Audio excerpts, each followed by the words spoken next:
Hello again, folks. And I gotta tell you, I've been on a bit of a journey this week. I was disappointed with how my last video turned out, and I'll put a link in the description below if you want to learn more. And one of the things that I was most disappointed about was that you all shared some amazing stories about your favorite stamps. And it was such a treat to read them, and I didn't take the decision to pull that video down lightly, but I do think it was the right one to do, or the right decision. So again, there's a link in the description below if you want to learn more about that. But what ended up happening was that I started thinking about what really is my favorite stamp. And that's a fascinating question, and a difficult one. and so what I did was I spent time going through a lot of my collection and really thinking about what is my favorite stamp. And I failed. What I decided to do instead was to do my top 10 favorite stamps and share them with you. And I have them broken down into categories. And the first category is my favorite and most historic stamp. And I've shared this in the past that there's a book I really appreciate by Philip K. Dick called The Man in the High Castle. And he talks about the spirit of historicity, meaning that objects can contain pieces, it can contain history in them, and I love that. And it's very much how I feel about stamps. And so every stamp has history in it to me. So picking the most historic one is a bit of a challenge. But where I landed was ultimately on this.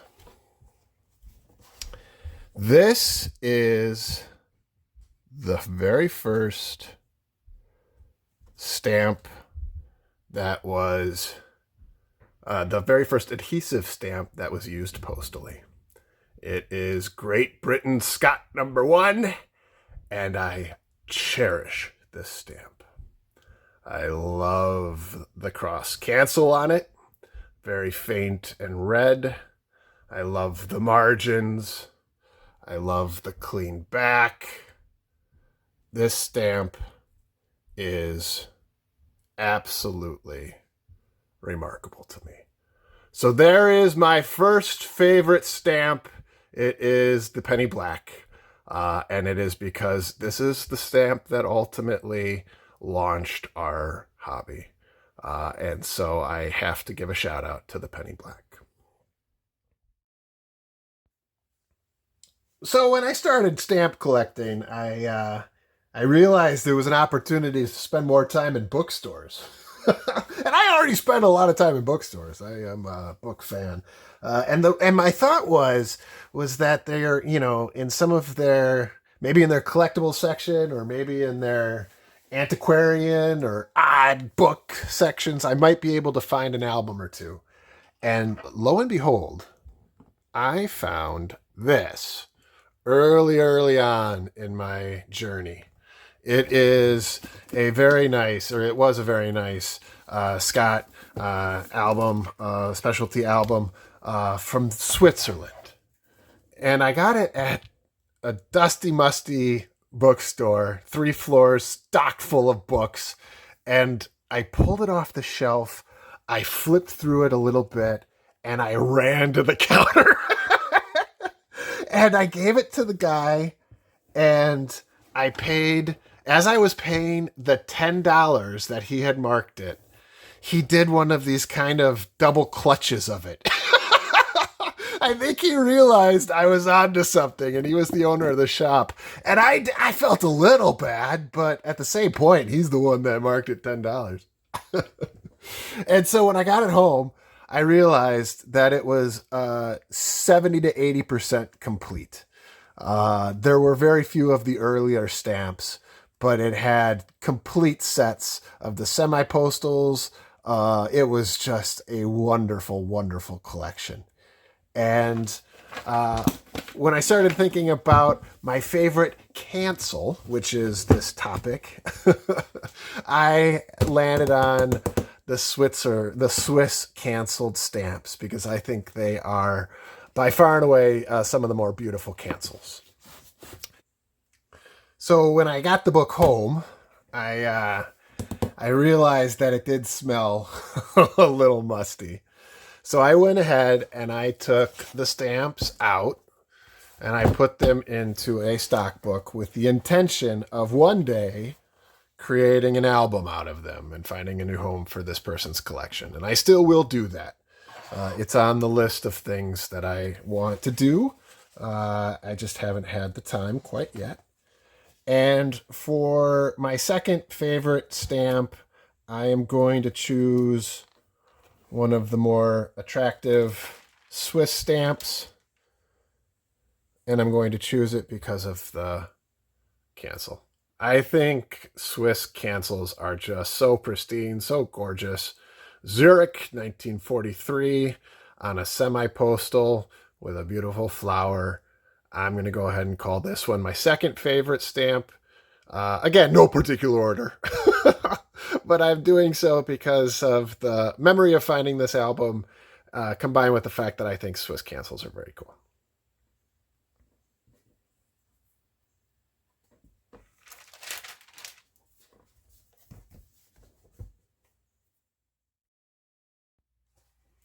So, when you were reflecting on your favorite stamp, a lot of you talked about connections to family members. And before I share mine, let me say please go ahead and fill the comment section with your favorite stamps. If you didn't have a chance to in the last video, now is your chance. If my little list here inspires some other ideas, feel free to share those too. It was such a cool little thread going. So, a lot of I know that I started collecting stamps because of a family member, my grandfather, and so there is often a personal connection. And for me, and my most sentimental stamp, which is number 3, I am going to go with one that my dad and I bought together. And I did share this on the channel over my birthday a couple of months ago. But he and I went together and got together and purchased this. And so I love this stamp because of its historic nature. I am trying very hard not to. It's always tricky to do this on camera. There we go. I love the historic nature of USA Scott number 1. I like the cancel. It's a little muddy, but that's okay. It is in fine shape. I like the back. It is a very sought after and prized stamp in my collection, but most importantly, it's a reminder of my dad, and for that reason, this is number 3 on my list. Again, no particular order, and the most sentimental to me.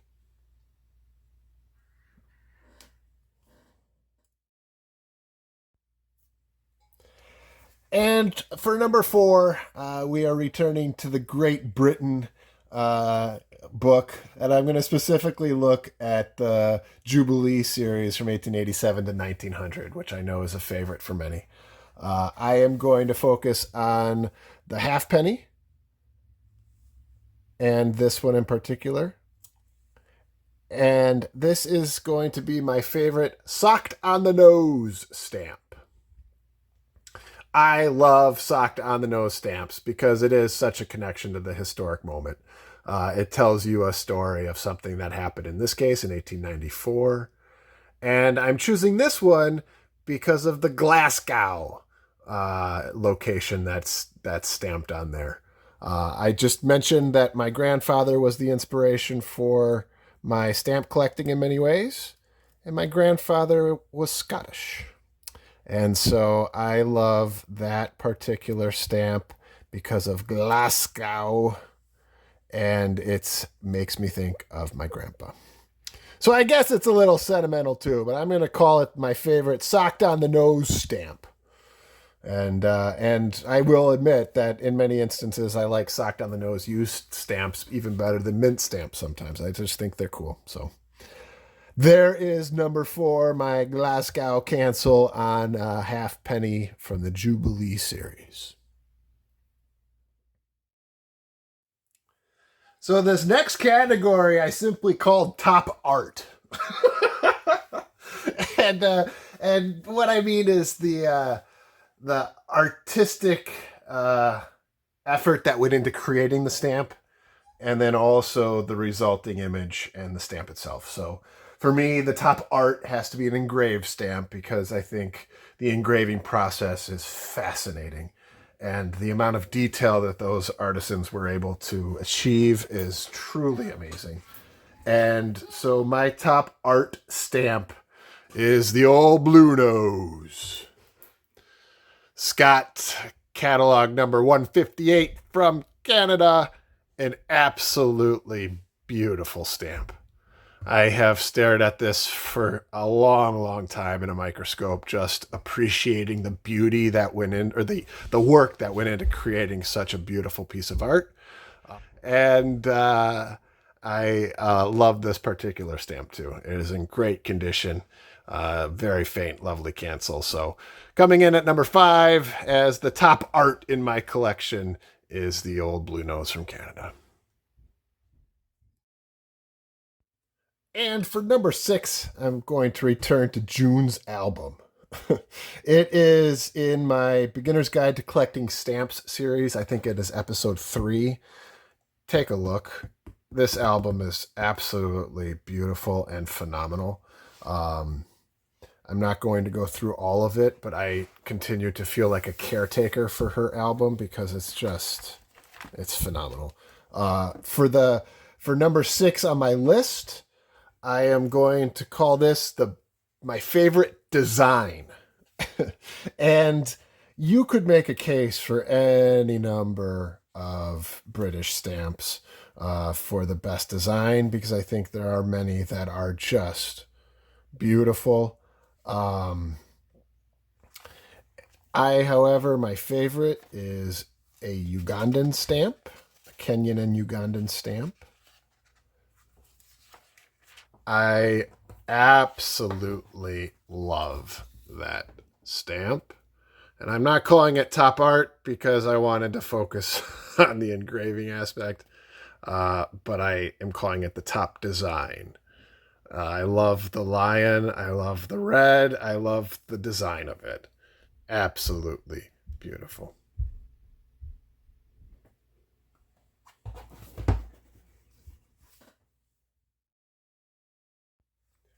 So for the 7th stamp on my list, I'm returning to the United States album. And I am calling this one my most treasured stamp. So there is a financial aspect to it. However, I also love the stamp itself. So it's not my most valuable stamp. It's up there, but it's not. It is, however, my most treasured because I love the blackjack. This, I believe, is the blackjack D grill.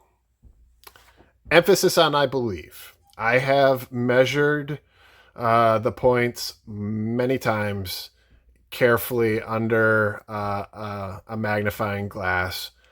I can't call it for sure the D grill until it's certified, and I will send it off for certification at some point. But it is treasured by me because I think it is a very sought after stamp. I'm fairly confident, but I love it. Even if it's one of the more common grills, I love it. I love the cancel. It is a little off center, but if it turns out to be a D grill, legitimately, I will overlook the off centeredness because of how rare a true D grill is. So I call this my most treasured because of the combination of its rarity and the fact that I love the blackjack.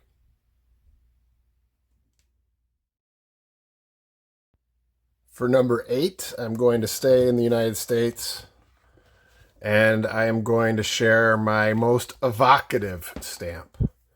And what I mean by that is that its imagery or its picture places you in the scene. You feel yourself in the situation that it is depicting. And for me, my favorite evocative series is the Trans-Mississippi. Such a beautiful series. And within the series, I have to say that my favorite is the 10 cent. On my bucket list is that guy right there. I want the Western Cattle in the Storm stamp very badly. But currently, the one in my collection that I think is the most evocative is the 10 cent. Oh, that guy's having a bad day. You just feel yourself in on the prairie, surrounded by wilderness, and the horse you were relying upon to get you where you were going has died. And my gosh, does this put you in that scene. So number 8, my most evocative, I'm going with the 10 cent from the Trans-Mississippi. Sticking with the evocative theme, I'm going to share with you one of the countries that I really want to focus on soon after my United States journey has run its course, and that is Japanese stamps. I think Japanese stamps are absolutely beautiful. And for number 9 in my favorite stamps, I am going to go with, there we go, one of these. And honestly, you can choose. I think all of these are evocative and absolutely beautiful. For today's purpose, I will go with this guy. Does that place you in that scene or what? Number 9, I'm going to go with a serene setting from a Japanese stamp.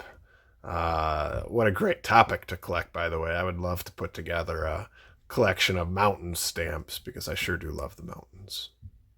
But one day I will dive into an album with full of Japanese stamps. For now, I just put them in the stock book. So that is my number 9 favorite stamp because boy does all of these put you in those scenes.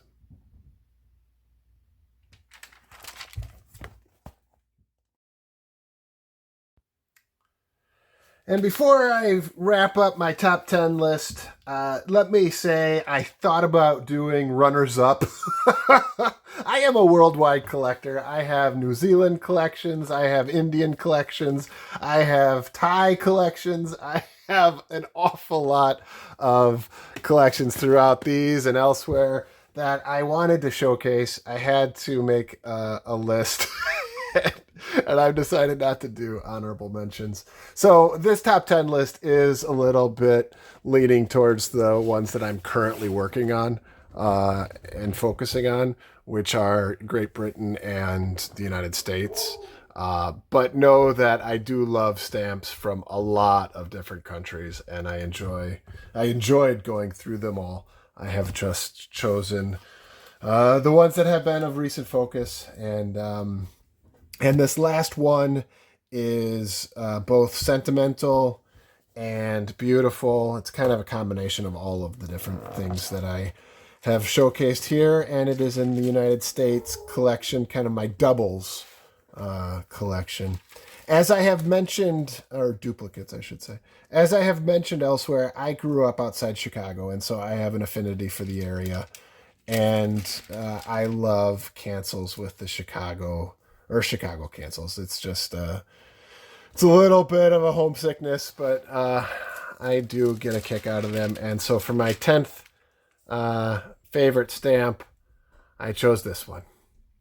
a beautiful commemorative from 1944 with a ship on it. I do love transportation stamps, be it ships or trains or cars. I do intend to put together a topical collection of transportation at some point, and I love this one. I love the art on it. I love the cancel, and so I'm going to call this one my first steamship to cross the Atlantic commemorative stamp as my 10th favorite. I hope you have enjoyed this trip through my favorite stamps. Please, if you are so inspired, go ahead and drop a comment in the comment section below telling us of your favorites. And as always, if you liked today's video, please like it and subscribe to the channel. It means a great deal to me. Until next time, take care.